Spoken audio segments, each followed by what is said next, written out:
Hello, welcome to Chapter 7, Section 7, where we're going to be multiplying polynomials. In this example, we're going to be multiplying binomials by binomials. Binomial means that there's two terms. So I have two terms here times two terms here. This one is, we'll talk about that, that's x plus 5 times x plus 5. Two terms here, two terms here. In the next example, we'll expand that a little bit further. All right, so now I have to talk about something that I absolutely try to avoid talking about all the time. But I have to mention it because some of you have already heard it this way and you're wondering if this is what I'm talking about. And some of you are going to have teachers other than me who are going to bring this up. But I don't like teaching by tricks, all right? I want you to understand exactly what's happening. I want you to understand how the things are related mathematically. So someone came up with this. I call it FOIL. UG. FOIL stands for first, outer, inner, last. And what you're supposed to do is you're supposed to multiply the first terms, the outer terms, the inner terms, and the last terms. Ugh. Hate that. I'm going to show you a better way. We're going to use our multiplication chart. And like last time, I'm going to put this on this side and this on this side, except now, instead of a monomial like the last problems, I've got a binomial. So I've got x plus 2. And across the top, I've got x plus negative 5. Now, you're going to see me like not fill in the rest of my grid here. I'm going to hide what we call hiding the grid lines. But I'll do it for this one and maybe for some of the other ones so you can see exactly what I'm doing. I have to keep reminding myself that you might be seeing this for the first time. You might not. Somebody else may have done it exactly the same way. But I need to show you how I'm going to do this. So remember, each of these boxes, and I've got 4 of them, first, outer, inner, last, there's 4 of them, 1, 2, 3, 4. Each of these boxes comes from multiplying what's on the left by what's multiplying above it. X times x is x to the second power. X times negative 5, we write negative 5 times x. 2 times x is 2x. And in this box, 2 times negative 5 is negative 10. Okay, super duper. Now I'm going to put it together. X to the second power plus 2x subtract 5x, subtract 10. And x times x is the first, that's the f. X times negative 5, I did them backwards, but it doesn't matter. X times negative 5, that's the O. 2 times x is the 2x, and 2 times negative 5 is negative 10. So you could have gone from here to here using this, but this is going to leave you when we get to the next problems. So this works no matter how big the polynomials are. The only thing is that now I remember that these two are like terms. I can add them. So 2 plus negative 5 is negative 3. So I finish it up by saying x squared, subtract 3x, subtract 10. Now there is one other thing that I'm going to mention, because not the next time, but when we get to chapter 8, the next chapter is what I was starting to say. The next chapter, we're going to go backwards from this.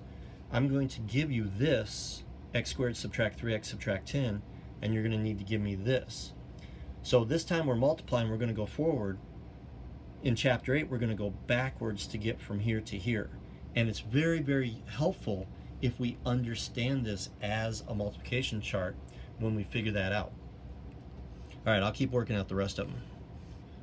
So again, I've got my 2 by 2 multiplication chart here. What does this mean, x plus 5 to the second power?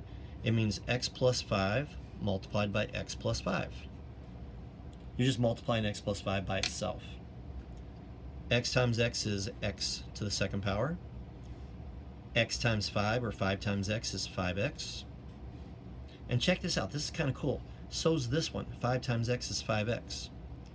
So both of these corners right here are the same. That's going to be really, really important. 5 times 5 is 25. So x plus 5 to the second power is going to be x squared plus 5 5 plus 5 is 10x plus 25. Now, I would be remiss if I didn't mention that this is what we call a perfect square trinomial. And the reason why it's important that you learn that now is because perfect square trinomials are incredibly useful when we learn about stuff called quadratic functions and quadratic equations. In Algebra 2, one of the ways we learn to solve quadratic equations is by doing something we call completing the square. So we have an equation that would have x squared plus 10x as part of it. There'd be other stuff in it. And we would add 25 so we could get to that. And then we'd take the square root and solve it from there. So it's really important that we start to recognize these perfect square trinomials. You'll see them as they come up. They're not going to always show up though. For this one I got 3a to the second power, subtract b. And on the top I got a to the second power, subtract 2b. I wish we were in class because I like making that joke. You don't know what I'm talking about, do you? So here I got 3 times 1, which is 3. A to the second times another a to the second. 2 plus 2 equals 4, so I got a to the fourth. 3 times negative 2 is negative 6. A to the second. There's no a's up here. There's no b's here, but there's a b here, so it's a to the second times b. I'll make my 2 a little bit better. 2.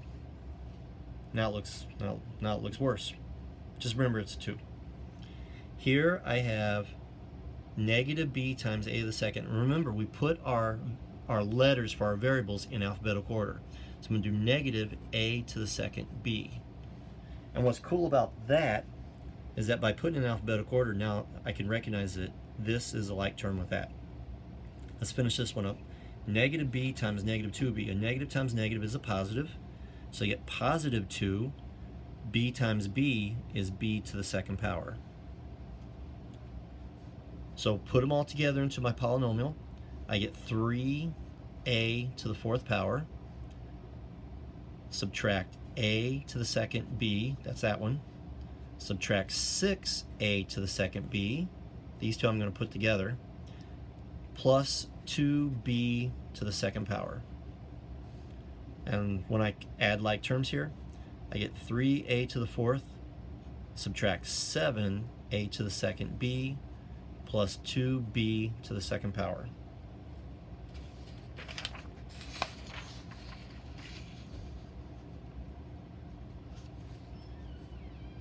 All right, so let's make our multiplication chart here. I've got a plus 3, and I have a subtract 4.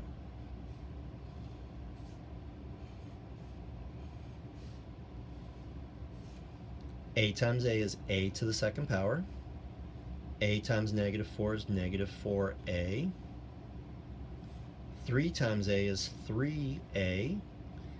And 3 times negative 4 is negative 12. So I'm going to put all my terms together. It looks like 3a and negative 4a. I can add those two. So I get a to the second power. 3 subtract 4 is negative 1. Subtract 12. And remember, we can put the negative 1 in there, but I'm okay if you show the things that are hidden. But if you don't, it would look like this. All right, let's do this problem. So this is another one where I've got x subtract 3 times itself. X subtract 3 times x subtract 3. So I write x negative 3, x negative 3. And I'll fill in the rest of this box here. X times x is x squared. X times negative 3 is negative 3x. Negative 3 times x is the same thing. And negative 3 times negative 3 is positive 9. So I get x squared subtract 6x plus 9. And that's another perfect square trinomial. Perfect square trinomials come from multiplying a binomial times itself. They're very useful. Finally, let's do this problem. I got 2a subtract b to the second power, and across the top I'm going to have a plus 4b to the second power. Fill in my box here. 2 times 1 is 2. A times a is a to the second power. 2 times 4 is 8. Here's an a, but there's no a's here. Here's b to the second power. There's no b's here. So it's just a times b to the second power. Negative b to the second power times a. Don't forget to write it in alphabetical order, so it's a times b to the second power, which allows me to notice that that's the same as that. Though not the same, but they're like terms. Finally, negative 1 times 4 is negative 4. And b to the second power times b to the second power, 2 plus 2 equals 4. So I get b to the fourth power. Putting them all together, 2a to the second power, subtract ab to the second power, plus 8ab to the second power, subtract 4b to the fourth power. These two can be added. I get 2a to the second power. 8 subtract 1 is 7. So 7ab to the second power. Subtract 4b to the fourth power. Alright, we'll see you in the next video where we're going to do binomials times trinomials or things bigger than that.